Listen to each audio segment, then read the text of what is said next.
Welcome to public TV news బులెటిన్ల ముందుగా headlines. పెద్దపల్లిలో పట్టాలు తప్పిన గూడ్స్ రైల్ పాక్షికంగా 31 రైళ్లు రద్దు.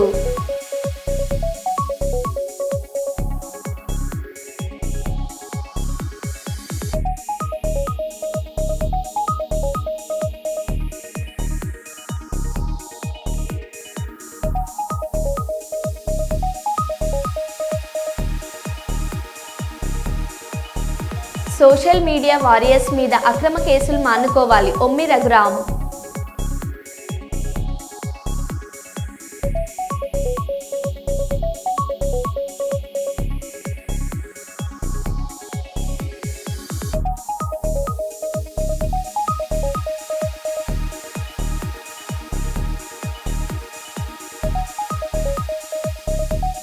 రోడ్డును బాగు చేయండి మహాప్రభు. గుంతల రోడ్డుతో నరకయాతన అనుభవిస్తున్న పాట్నాపూర్ ప్రజలు.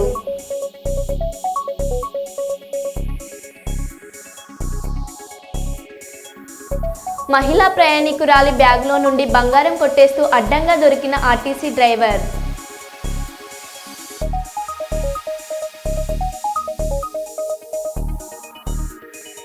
కొడంగల్ మాజీ ఎమ్మెల్యే పట్నం నరేందర్ రెడ్డిని బలవంతంగా అరెస్టు చేసిన పోలీసులు.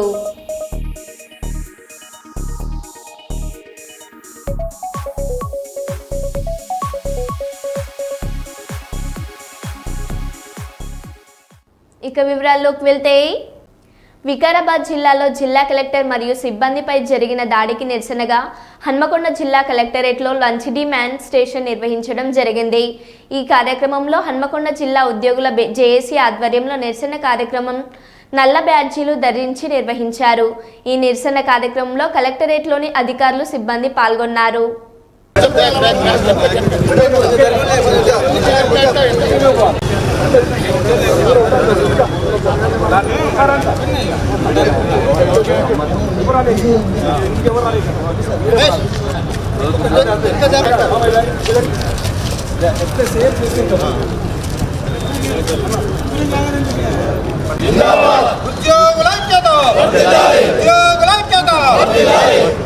ఖండించండి ఉద్యోగులపై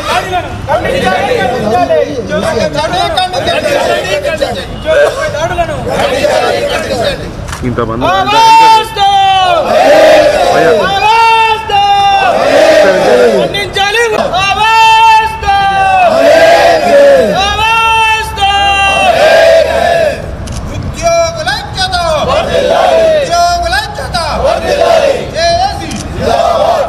ఈరోజు మరి నిన్న సంఘాల నుండి క్లాస్ 4 గెస్టెడ్ కాంట్రాక్ట్ అవుట్సోర్సింగ్ ఇలా యావత్ ఉద్యోగ సంఘాల నుండి కూడా ఈరోజు నిరసన తెలిపే కార్యక్రమంలో భాగంగా మరి ఇక్కడ కలెక్టరేట్లో లంచ్ అవర్ డెమాన్స్ట్రేషన్ కార్యక్రమాన్ని మేము నిర్వర్తించడం జరుగుతుంది. దానికి విచ్చేసిన డిఆర్ఓ గారు గణేష్ గారికి, అదేవిధంగా టీజీఓ అధ్యక్షులు మురళీధర్ రెడ్డి గారికి, టీజీఓ కార్యదర్శి ప్రవీణ్ గారికి, మా జిల్లా కార్యదర్శి సోమన్న గారికి, అదేవిధంగా క్లాస్ 4 సంఘం రాష్ట్ర అసోసియేట్ అధ్యక్షులు దాసారాయ్ గారికి ఉద్దేశించి ఒక 2-3 వక్తలు మాట్లాడాల్సిందే. దాని తర్వాత మన నిరసన కార్యక్రమాన్ని ఇదే విధంగా కంటిన్యూ చేస్తూ బాధ్యులు ఎవరైతే ఉన్నారో వాళ్ళ మీద చర్యలు తీసుకునే వరకు కూడా ఈ పోరాటం ఆగదని కూడా తెలియజేసుకుంటూ ఇప్పుడు క్లాస్ జేఏసీ చైర్మన్ ఆధ్వర్యంలో రాయగలన్న గారి ఆధ్వర్యంలో మరి అన్ని సంఘాల అధ్యక్ష కార్యదర్శులు బాధ్యులు మరి అందరికీ హృదయపూర్వక నమస్కారాలు. మరి ప్రజలకు ప్రభుత్వానికి మధ్యన ప్రభుత్వ ఉద్యోగులు పనిచేయవలసి వస్తుంది. ప్రభుత్వ ఆదేశాల ప్రకారంగా మరి ఒక ఫార్మా కంపెనీ సంబంధించి భూ సేకరణ విషయంలో మరి గౌరవ కలెక్టర్ గారు, మరి అడిషనల్ కలెక్టర్ గారు, తర్వాత కొడంగల్ అథారిటీ ప్రత్యేక అధికారులు, కొంతమంది రెవెన్యూ అధికారుల బృందం అందరూ కూడా మరి అక్కడ రైతులకు ప్రజాభిప్రాయ సేకరణ గురించి వెళ్ళడం జరిగింది. మరి మీ అందరికీ కూడా తెలుసు, చాలా హేయమైన చర్య, అంటే యావత్తు తెలంగాణ ప్రజానికం సిగ్గుపడాల్సిన చర్య అక్కడ జరిగింది. మరి ఉద్యోగులుగా ప్రభుత్వం అయితే ఏదైతే ఆదేశాలు ఇస్తుందో దానిలో భాగంగానే మరి గౌరవ కలెక్టర్ గారు కానీ, మిగతా రెవెన్యూ అధికారులు కానీ, తర్వాత కాడా అథారిటీ అధికారులు కానీ మరి ప్రజాభిప్రాయ సేకరణ కోసం వెళ్ళినప్పుడు చాలా నిస్సిగ్గుగా హేయంగా మరి అక్కడ కలెక్టర్ గారి మీద, రెవెన్యూ అధికారుల మీద కూడా దాడి చేయడం జరిగింది. మరి దువ్వాడ పరిసర ప్రాంతంలో 2-3 రోజుల పాటు ఇంటికి తాళం వేసి ఉంటే చాలు కన్నేస్తాడు. 1-2 రోజులు పరిశీలిస్తాడు. మధ్యాహ్నం లేదా అర్ధరాత్రి సమయంలో సునాయాసనంగా పని ముంచేస్తాడు. 6 తులాల బంగారు ఆభరణాలు, 3.75 కేజీల వెండి సామాగ్రితో పాటు 2,10,000 రూపాయల నగదు దోచుకున్న పురాణ దొంగ చాకచక్యమిది.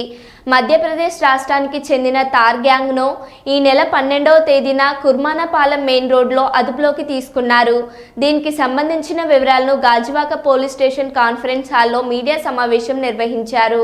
50 మంది ప్రజానీకానికి పోలీసు వారి విజ్ఞప్తి ఏమనగా, ప్రక్క స్టేట్ నుంచి నేరస్తులు గ్యాంగులుగా ఏర్పడి ఇక్కడికి వచ్చి రాత్రిపూట తాళం వేసి ఉన్న ఇంటి తాళాలు పగలగొట్టి విలువైన బంగారు వెండి వస్తువులు నగదు దొంగిలించుకుపోతున్నారు. కాబట్టి నగర పోలీసులకు విజ్ఞప్తి ఏంటంటే, విలువైన బంగారు వస్తువులు, వెండి వస్తువులను ఇంటిలో ఉంచుకోకుండా మీరు ఇల్లు విడిచి ఊరు వెళ్ళేటప్పుడు పోలీసు వారికి తెలియపరిస్తే మీ ఇంటికి గస్తీ కూడా పెడతామని తెలియపరుస్తున్నాం. పరివాడ ఏరియాల్లో దొంగతనాలు చేస్తూనే ఉన్నారు.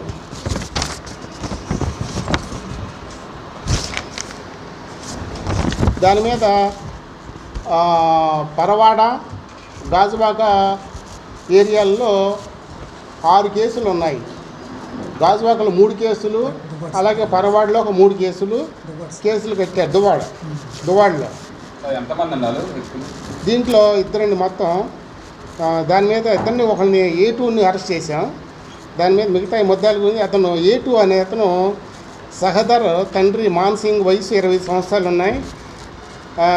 గురేడియా గ్రామం, తండా, ఏఎస్ దార్ డిస్టిక్ అన్నమాట. దార్ డిస్టిక్, మధ్యప్రదేశ్ రాష్ట్రం. ఇతను గతంలో చెడు వ్యసనాలకు బానిసయ్యి ఒక దొంగగా మరి ఇతర రాష్ట్రాలకు వెళ్ళి రాత్రిపూట దొంగతనాలు చేస్తుంటాడు. దాని మీద కొట్టిపాటి లక్ష్మీనాయుడు గారు సుమారు 50 సంవత్సరాలు ఉంటాయి. ఆయన పాలకొండ, శ్రీకాకుళం జిల్లా. ఇతని దగ్గర నుండి బంగారం, వెండి రిసీవ్ చేసుకున్నాం. బంగారం గొలుసు వితౌట్ లాకెట్టు, నల్లపూసలు వితౌట్ లాకెట్టు, అలాగే చెవిదిద్దులు 4 జతలు, సుమారు 6 తులాల బంగారం మరియు 3.75 కేజీలు వెండి వస్తువులని రికవరీ చేసుకోవడం జరిగింది. మొత్తం రికవరీ 2,10,000 రూపాయలు రికవరీ చేశాం.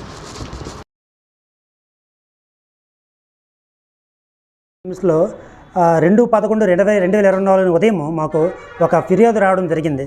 అది ఫిర్యాదుదారుడు శివాజీనగర్ బ్లాక్ నెంబర్ Gలో ఆయన ఒక అపార్ట్మెంట్లో ఉంటున్నాడు.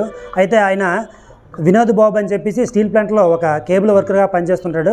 అయితే మనకి వాళ్ళు 16వ తేదీన వాళ్ళ అబ్బాయికి పిల్లలు పుట్టడం వల్ల నిమిత్తం అక్కడికి తిరుపతి వెళ్ళడం జరిగింది. అటు నుంచి వచ్చి చూసేసరికి వీళ్ళకి ఏదైతే ఇంటికి వచ్చేసరికి డోర్ పగలగొట్టబడి తాళం. అయితే ఇంట్లోకి వెళ్ళి చూడగానే ఈ వస్తువులన్నీ కూడా చిందరవందరగా ఉన్నాయి. అది చూసేసరికి వాళ్ళ తోలక ఐటమ్స్ అని వెతుక్కుంటే ఒక 4 వెండి గ్లాసులు, అలాగే బంగారు ఆభరణాలు ఒక 6 తులాల వరకు కూడా పడడం జరిగింది. దాని మీద మా దువ్వాడ పోలీసులకు వచ్చి ఫిర్యాదు చేయగా వెంటనే మేము తక్షణమే కేసు నమోదు చేసి మా యొక్క సిపి గారు ఉత్తర్వుల మేరకు వెంటనే ఒక స్పెషల్ టీము దానికోసం మా డీసీపీ క్రైమ్స్ మేడం గారు, అలాగే ఏడీసీపీ గారు, ఏసీపీలు అందరూ కూడా పర్యవేక్షణలో నేను మా యొక్క సౌత్ సబ్ డివిజన్లో ఒక స్పెషల్ టీంని ఏర్పాటు చేసి మేము తక్షణమే దాని మీద ఏవైతే ఎవిడెన్స్ ఉన్నాయో అవన్నీ కలెక్ట్ చేసి ముద్దాయిలు ఒక 5గా గుర్తించడం జరిగింది. ఒక గ్యాంగ్గా వచ్చినట్లు, తర్వాత వాళ్ళు జిల్లా మధ్యప్రదేశ్ రాష్ట్రానికి చెందిన వారిని గుర్తించాం. ఆ సమాచారం మేరగానే ఈరోజు ఉదయం 8 గంటలకి కోర్మపాలెం జంక్షన్ ద్వారా ఒక నియర్ బై గోల్డ్ షాప్ దగ్గరలో 2 వ్యక్తులని మేము అనుమానాస్పదంగా గుర్తించి పట్టుకోవడం జరిగింది. వాళ్ళ తర్వాత వాళ్ళ దగ్గర ఉన్న బ్యాగులను చూస్తే ఇప్పుడు ఎవరైతే మధ్యప్రదేశ్ చెందిన వ్యక్తి ఉన్నాడో ఆయన దగ్గర గోల్డ్ కొంత దొరికింది. అలాగే ఇంకొక వ్యక్తి దగ్గర ఇక్కడ లోకల్లో ఆయన ఉంటాడు. ఆయన దగ్గరికి యాక్చువల్గా కొంత బంగారం వెండి అమ్మని చెప్పడం జరిగింది. కాకపోతే ఆయన బయటికి దొంగ బంగారం కదా ఎక్కడైతే దొరికిపోతుందని చెప్పేసి ఆయన కూడా అమ్ముకుంటూ ఆయన ఇంట్లోనే పెట్టుకుంటారు. ఈరోజు ఆయన సపోర్ట్తో ఇద్దరు కలిసి బంగారం నమ్ముదనే ఉద్దేశంతో బయటకు వచ్చారు. అయితే ఆ క్రమంలోనే మాకు వచ్చిన ఇన్ఫర్మేషన్ మేరకు వాళ్ళిద్దరిని కూడా మేము కస్టడీలో తీసుకోవడం జరిగింది. అందులో ఒక ముద్దాయి దారు గ్యాంగ్ సంబంధించిన వాడు, అలాగే మిగిలిన నలుగురు కూడా ఇంకా ఇంతవరకు ఆచూకు దొరకలేదు. దానికోసం మన సిపి గారు ఉత్తర్వుల మేరకు ఒక స్పెషల్ టీంని దారు మధ్యప్రదేశ్ ఆల్రెడీ పంపించడం జరిగింది. వాళ్ళు కూడా మేము పట్టుకొని తెలియజేస్తాం. Thank you. ఇప్పుడు ఈ ప్రాపర్టీ 3 కేసుల్లో కూడా ఇంచుమించుగా మనకి 7 తులాల వరకు పోవడం జరిగింది. అందులో 6 తులాల బంగారం ఆల్రెడీ రికవర్ చేశాము. అలాగే 3.5 కేజీల వెండిని కూడా రికవర్ చేయడం జరిగింది. మిగిలిన ముద్దాయిలు దొరికినట్లయితే ఆ ప్రాపర్టీని కూడా మీకు రికవర్ చేయడం జరుగుతుంది. అమౌంట్ ఒక 20,000 రూపాయలు మనకి ముద్దాయి దగ్గర నుంచి జోబులో దొరికింది. ఎందుకంటే అంతకుముందు కొంత బంగారం దొంగిలించారు కదా, దాంట్లో వచ్చిన అమౌంట్ కొంత మనకి ఆ జోబులో దొరికింది. ఈ ప్రజలకి ఒకటే చెప్పుతుంది ఏంటంటే, ఏదైనా ఎప్పుడైనా సరే విలువైన వస్తువులను కానీ బంగారం కానీ అలాగే డబ్బును కానీ మీ ఇళ్లలో మీరు బయటికి వెళ్ళేటప్పుడు జాగ్రత్త పరచుకోవాలి. అలాగే మీరు ఎప్పుడైనా బయటికి వెళ్ళినట్లయితే నియర్ బై పోలీస్ స్టేషన్కి మాకు తెలియజేసినట్లయితే మా యొక్క గస్తీ పెంచడము. అదేవిధంగా సిపి గారు ఒక అద్భుతమైన అవకాశాన్ని అందరికీ ఇచ్చారు. వనపర్తి జిల్లా దేవరకద్ర నియోజకవర్గం కొత్తకోట మండలం బూత్కూరు గ్రామానికి చెందిన దాదాపు 40 మంది రోజువారీ కూలీ పని మీద బొలేరో వాహనంలో వెళ్తుండగా ప్రమాదవశాత్తు మార్గమధ్యంలో కనిమెట్ట గ్రామం వద్ద అదుపు తప్పి బోల్తా పడి బూత్కూరు గ్రామానికి చెందిన కూలీలు గాయపడ్డారు. వనపర్తి జిల్లా ప్రభుత్వ ఆసుపత్రిలో చికిత్స పొందుతున్నారు. విషయం తెలుసుకున్న మాజీ ఎమ్మెల్యే ఆల వెంకటేశ్వర్ రెడ్డి వనపర్తి జిల్లా ఆసుపత్రికి చేరుకొని ప్రమాదంలో గాయపడిన వారిని పరామర్శించి వారికి ఆర్థిక సహాయం అందజేశారు. డాక్టర్లతో మాట్లాడి వారికి మెరుగైన వైద్యం అందించాలని కోరారు. కొంతమందికి అత్యవసర చికిత్స కొరకు జిల్లా ఎస్వీఎస్ తరలించారు. మాజీ ఎమ్మెల్యే ఆల వెంకటేశ్వర్ రెడ్డి ఎస్వీఎస్ ఆసుపత్రి డాక్టర్లతో ఫోన్లో మాట్లాడి గాయపడి చికిత్స పొందుతున్న వారికి మెరుగైన వైద్యం అందించాలని కోరారు.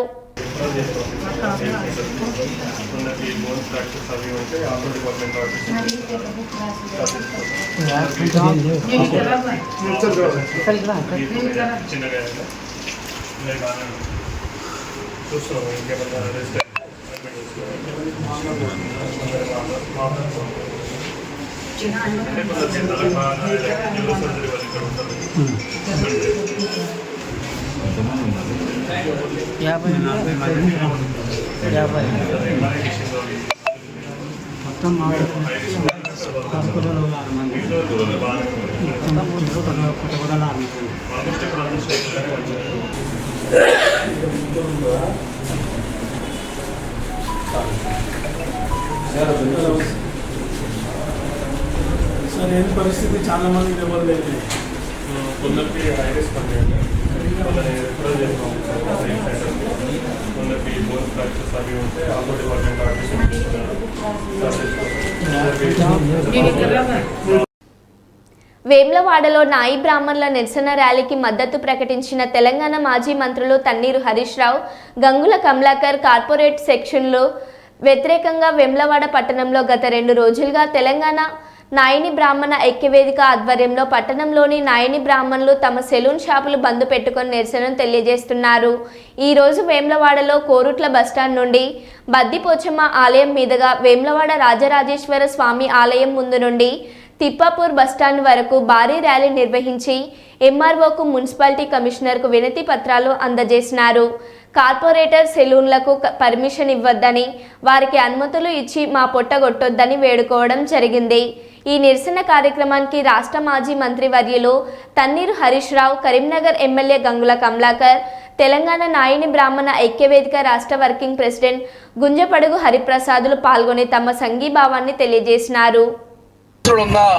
వచ్చి ఇటువంటి కార్పొరేట్ వ్యవస్థను పెట్టుకొని కులవృత్తి ధ్వంసం చేస్తున్నారని చెప్పి ఆ రోజు కూడా ఉచిత కరెంటులో కూడా కండిషన్ పెట్టడం జరిగింది. ఎవరైతే నాయ బ్రాహ్మణ కులాలు ఉన్న వారికి మాత్రమే ఈ యొక్క సబ్సిడీలు కానివ్వండి, ఉచిత విద్యను ఇస్తామని చెప్పినాం. తద్వారా ఏమైందంటే వేరే కమ్యూనిటీ వాళ్ళని ఎంకరేజ్ చేయొద్దు, వేరే రాష్ట్రం వాళ్ళని ఎంకరేజ్ కావద్దు అని చెప్పేసి ఆ రోజు గౌరవ ముఖ్యమంత్రి, తెలుగు ముఖ్యమంత్రి కేసీఆర్ గారు పకడ్బందీ చర్యలు తీసుకోవడం జరిగింది. కానీ ఈరోజు కాంగ్రెస్ పార్టీ వచ్చింది, కులవృత్తులు ధ్వంసమైనవి, నాయ బ్రాహ్మణులు రోడ్డు మీద తీసుకొస్తున్నారు, వేరే కార్పొరేట్ సంస్థలకు వీళ్ళు పెంచి పోషిస్తున్నారు. కాబట్టి ఆ రోజు గౌరవ తొలి ముఖ్యమంత్రి కేసీఆర్ గారు చెప్పినట్టు కులవృత్తులు కాపాడాలని ఇప్పటికీ మేము అదే కట్టుబడి ఉండి నాయ బ్రాహ్మణులు వెంబడుంటాము. ఈ యొక్క కార్పొరేట్ వ్యవస్థలకు మేము వ్యతిరేకంగా ఉంటాం కాబట్టి తప్పక మళ్ళీ కులవృత్తులు తెలంగాణలో నాయ బ్రాహ్మణులు తీసుకొచ్చే విధంగా మా పార్టీ వెనుకబడిన కులాల పార్టీ కాబట్టి డెఫినెట్గా మీకు అండగా మా పార్టీ ఉంటుందని చెప్పి మరొకసారి సెలవు చేస్తాం. గౌరవ మంత్రివర్యులు హరీష్ రావు గారికి, గంగుల కమలాకర్ గారికి ధన్యవాదాలు తెలియజేస్తా ఉన్నాం. ఈరోజు వేములవాడ పట్టణంలో మరి కార్పొరేట్ సెలూన్కు వ్యతిరేకంగా ఈ నియోజకవర్గానికి సంబంధించి జిల్లాకు సంబంధించినటువంటి నాయ బ్రాహ్మణ సోదరులందరూ కూడా గత 2 రోజులుగా వేములవాడ పట్టణంలో సెలూన్లన్నీ కూడా బంద్ చేసి తమ నిరసనను వ్యక్తం చేస్తూ ఉన్నారు. ప్రభుత్వం, జిల్లా యంత్రాంగం ఒకసారి ఇటువైపు దృష్టి సారించాలని చెప్పి విజ్ఞప్తి చేస్తూ ఉన్నాం. ఎందుకంటే ఈరోజు 150 సెలూన్లు వేములవాడ పట్టణంలో నడుస్తున్నాయంటే దాన్ని ఆధారంగా చేసుకొని ఒక 5,000 మంది బతుకుతూ ఉన్నారనేటువంటి విషయాన్ని ప్రభుత్వం గుర్తుంచుకోవాలి.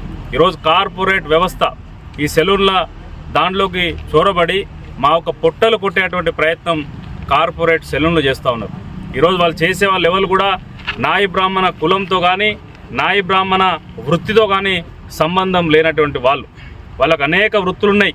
చేసుకోవాలనుకుంటే ఈ దేశం మీద గుండు సూది నుండి మొదలు పెడితే కారు దాకా తయారు చేసేటువంటి వ్యాపారాలు వారికి ఉన్నాయి. కానీ అయినా మరి దీంట్లో నాయ బ్రాహ్మణ వృత్తిలోకి చొరబడి మా ఒక పొట్టను కొట్టేటువంటి ప్రయత్నం వాళ్ళు చేస్తూ ఉన్నారు. మరి ప్రభుత్వం కూడా ఈరోజు రజకులకు వృత్తి భద్రత కల్పిస్తూ ఒక జీవోను ఇవ్వడం జరిగింది గతంలోనే. మరి అటువంటి జీవోను నాయ బ్రాహ్మణులకు కూడా బ్రాహ్మణులకు ఇవ్వాల్సిన అవసరం ఉంది. మంచిర్యాలలో ఈ విధంగానే కార్పొరేట్ సెలూన్ ఏర్పాటు చేస్తే అక్కడ నాయ బ్రాహ్మణులు పెద్ద ఎత్తున ఎదురు తిరిగి మున్సిపల్ ఆఫీసును ముట్టడి చేసి మున్సిపల్ పర్మిషన్ను రద్దు చేసి అక్కడ 40 రోజులు నిరాహార దీక్ష చేస్తే అక్కడ కార్పొరేట్ సెలూన్ బంద్ అయ్యేటువంటి పరిస్థితి వచ్చింది. రేపొద్దున ఆ పరిస్థితి వేములవాడ కూడా వచ్చి నాయ బ్రాహ్మణుల ద్వారా ఈ ఇక్కడ వ్యవస్థకు దెబ్బతినేటువంటి ఆస్కారం మీరు ఇవ్వద్దు అని చెప్పి విజ్ఞప్తి చేస్తా ఉన్నాం. మున్సిపల్ అధికారులను కూడా కోరుతా ఉన్నాం, మున్సిపల్ పాలక వర్గాన్ని కూడా కోరుతా ఉన్నాం. ఆ కార్పొరేట్ సెలూన్కు మీరు పర్మిషన్ వెంటనే రద్దు చేయండి. ఇచ్చినట్లయితే, ఇవ్వకపోయినట్లయితే అక్రమంగా పెడుతున్నట్టు వారిని అరెస్ట్ చేయండి. మీరు చేయనట్లయితే నాయ బ్రాహ్మణులందరూ కూడా మున్సిపల్ కార్యాలయాన్ని, ప్రభుత్వాన్ని ముట్టడి చేస్తారని చెప్పి సందర్భంగా తెలియజేస్తా ఉన్నాం. వేములవాడ పట్టణంలో నాయ బ్రాహ్మణ సంఘం సోదరులు 2 రోజుల నుంచి షాపులు బంద్ చేసి ఏదైతే పెట్టుబడిదారులు ఇక్కడ వేములవాడ పట్టణంలో షాప్ పెడుతున్నారో దాని వ్యతిరేకంగా ఈరోజు సంఘీయులందరూ కలిసి ఈ శాంతియుత ర్యాలీ చేపట్టడం జరిగింది. అందులో ఎంఆర్ఓ గారికి, అదేవిధంగా మున్సిపల్ కమిషనర్ గారికి మేము ఈ వినతి పత్రం సమర్పిస్తున్నాం. అనాదిగా మేము వివక్షకు లోనవుతున్నాం. ఆ వివక్షలో భాగంగా ఇలా పెట్టుబడులు వచ్చి మా పొట్ట కొడుతున్నారు. అందులో భాగంగానే ఈరోజు మేము ఈ నిరసన కార్యక్రమం చేపట్టినాం. ఏదైతే నేను ఒకటే విజ్ఞప్తి చేస్తున్నా మన రాష్ట్ర ముఖ్యమంత్రి గారికి, రేవంత్ రెడ్డి గారికి, అయ్యా ఇలా ఎవరికైతే రజకులకు మీరు జీవో విడుదల చేసారో మా నాయ బ్రాహ్మణులు కూడా అదే జీవో విడుదల చేసి మమ్మల్ని కాపాడవలసిందిగా కోరుతున్నాం. ఎందుకంటే అనాదిగా మేము చేస్తున్న వృత్తి చాలా ప్రాచీనమైనది, సనాతన ధర్మంలో ఇది ఒక భాగం. దీన్ని మీరు ఎటు పోకుండా చూసుకొని మాకు న్యాయం చేయాలని చెప్పి కోరుతూ ముఖ్యమంత్రి గారికి మేము డిమాండ్ చేస్తున్నాం. సమావేశం జరుగుతున్నది. 2 రోజులుగా 3 రోజుల బంద్ కార్యక్రమం ఏర్పాటు చేసుకున్నాం. దీన్ని 2 రోజులు విజయవంతమైంది. ఈ 3 రోజులు కూడా ప్రభుత్వం స్పందించకపోతే మేము 1 రోజులకు పైగా బంద్ చేస్తామని గవర్నమెంట్ని హెచ్చరిస్తున్నాం. మాకు కూడా రచకులాగా పెట్టేందుకు కల్పించి మమ్మల్ని రక్షించాలి, లేకపోతే మేము ఇంకా ఉధృతం చేస్తామని మనవి చేస్తున్నాం.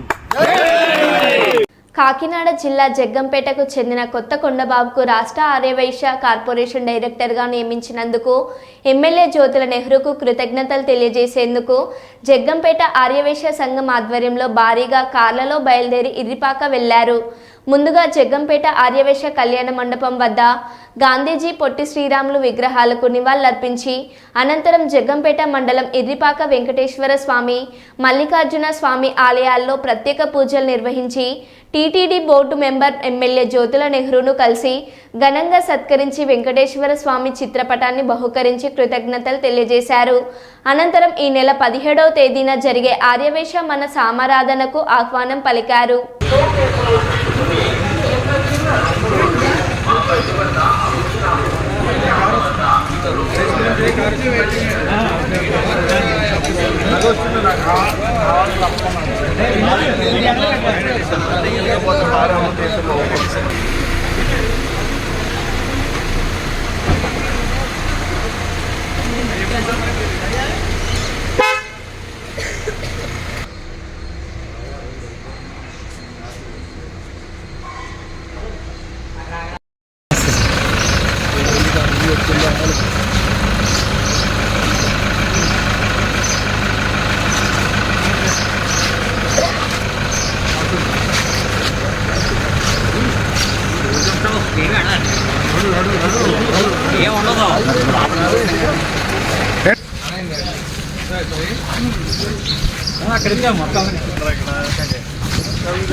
జగన్ మీకు అవసరంగా నాకేంటి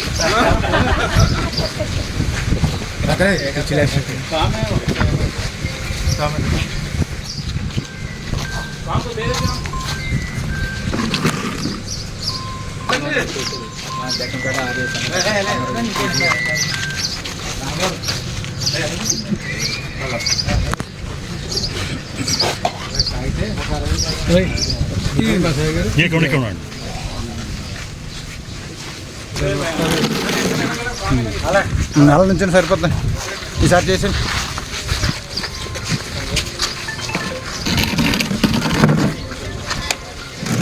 కొండబారు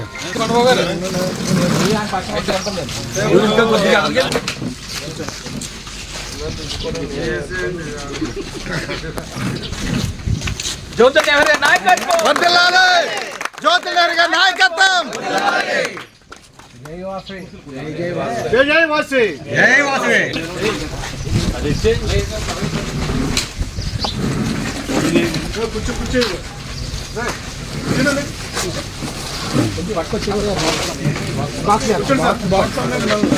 అదే పెడదామండి అలాగే ఇస్తారు కదా మళ్ళీ ఎక్కడ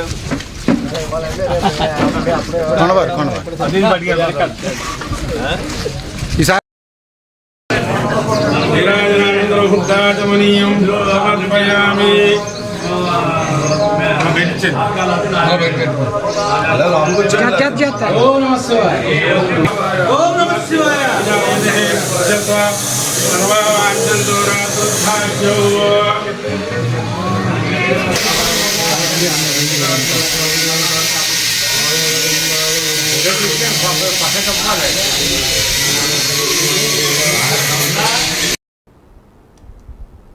నంద్యాల జిల్లా నందికొట్కూరు నియోజకవర్గం ముచ్చుమర్రి గ్రామానికి చెందిన సాయిశ్వర్ హత్య కేసు బుధవారం విజయవాడ ఫాస్ట్ ట్రాక్ సాక్ష్యాధారాలు నిరూపణ కానందున కేసు కొట్టివేస్తూ మాజీ ఎమ్మెల్యే బైరెడ్డి రాజశేఖర్ రెడ్డితో పాటు నిందితులందరినీ నిర్దోషులుగా ప్రకటిస్తూ తీర్పు చెప్పింది. 2014 మార్చి నెలలో జరిగిన సాయిశ్వర్ హత్య కేసు సుమారు 12 సంవత్సరాలు సుదీర్ఘ విచారణ అనంతరం సాక్ష్యాధారాలు నిరూపణ కానందున ఫాస్ట్ ట్రాక్ కోర్టు న్యాయమూర్తి కేసు కొట్టివేస్తూ తీర్పు చెప్పారు. బైరెడ్డి రాజశేఖర్ రెడ్డి స్పందన న్యాయం గెలిచింది. కోర్టు తీర్పును స్వాగతిస్తున్నామని, రాయలసీమ ఉద్యమం తన నాయకత్వంలో ఉధృతంగా జరుగుతున్న సమయంలో కొందరు తనపై ఈ తప్పుడు కేసు బటాయించారని, కర్నూలు, విజయవాడ ప్రత్యేక కోర్టుల చుట్టూ సుమారు 12 సంవత్సరాల నుండి ఎన్నో వ్యయప్రసాలకు గురై తిరిగారని అన్నారు. చివరకు దాదాపుగా 11 సంవత్సరాలైంది కేసు. చాలా రకాలైనటువంటి వ్యయ ప్రయాసాలు, అదే కాకుండా ఫాస్ట్ ట్రాక్ కోర్టు అంటే కర్నూలు నుంచి రావాలి, సచివాలయాలకు వెళ్ళాలి. అన్నీ కూడా మరి ఈరోజు ఒక మంచి తీర్పు వచ్చింది. న్యాయస్థానాలు ఉండబట్టే జరిగిపోతూ ఉంది, కానీ అది లేకపోతే మాత్రం చాలా ఇబ్బంది. ఈరోజు మరి ఈ యొక్క తీర్పు ఏదైతే ఉందో అప్రిషియేట్ చేస్తున్నాము. మా వాళ్ళంతా కూడాను చాలామంది లాయర్స్, ఒక టీం రవి గారు కానీ, లేకపోతే శుక్కర రాజేంద్ర ప్రసాద్ గారు, అదే రకంగా మిగతా వాళ్ళంతా చాలా బాగా ఇన్డెప్త్గా చూసి వాదించడం జరిగింది. మంచి జరిగింది ఇది. మరి ఇన్నాళ్ళు పెండింగ్లో ఉన్న కేసు ఈరోజు కొట్టివేయడం ఫాస్ట్ ట్రాక్ కోర్టులో మంచి పరిణామం. డాక్టర్ బిఆర్ అంబేద్కర్ కోనసీమ జిల్లా ఆలమూరు మండల పొడుగు వాణిలంకలో ఏజీపీ విద్యా ప్రసన్న ఆధ్వర్యంలో ఉమెన్స్ డెవలప్మెంట్ ట్రస్ట్ ఉచిత వైద్య శిబిరాన్ని ఏర్పాటు చేశారు. ఈ కార్యక్రమం రాజమండ్రి ప్రముఖ హాస్పిటల్స్ డాక్టర్లు delta Gautami orthopaedic, ECG, BP, sugar, eye doctors, Rajahmundry Rama dental hospital ఆధ్వర్యంలో టెస్టులను చేసి మెరుగైన వైద్యానికి తరలిస్తామని వైద్యులు చెబుతున్నారు. ఈ కార్యక్రమానికి గ్రామస్తులు పెద్ద సంఖ్యలో పాల్గొని వివిధ రకాల వైద్య పరీక్షలను చేయించుకున్నారు. మహిళా డెవలప్మెంట్ ట్రస్ట్ నిర్వాహకురాలు ఆలమూరు ఏజీపీ విద్యా ప్రసన్న దంపతులు, టీడీపీ నాయకులు రమేష్ కుమార్ చౌదరి, గ్రామ సర్పంచ్ కూటమి నాయకులతో పాటు తదితరులు పాల్గొన్నారు.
మరో బులెటిన్లో మళ్ళీ కలుద్దాం. Stay tune.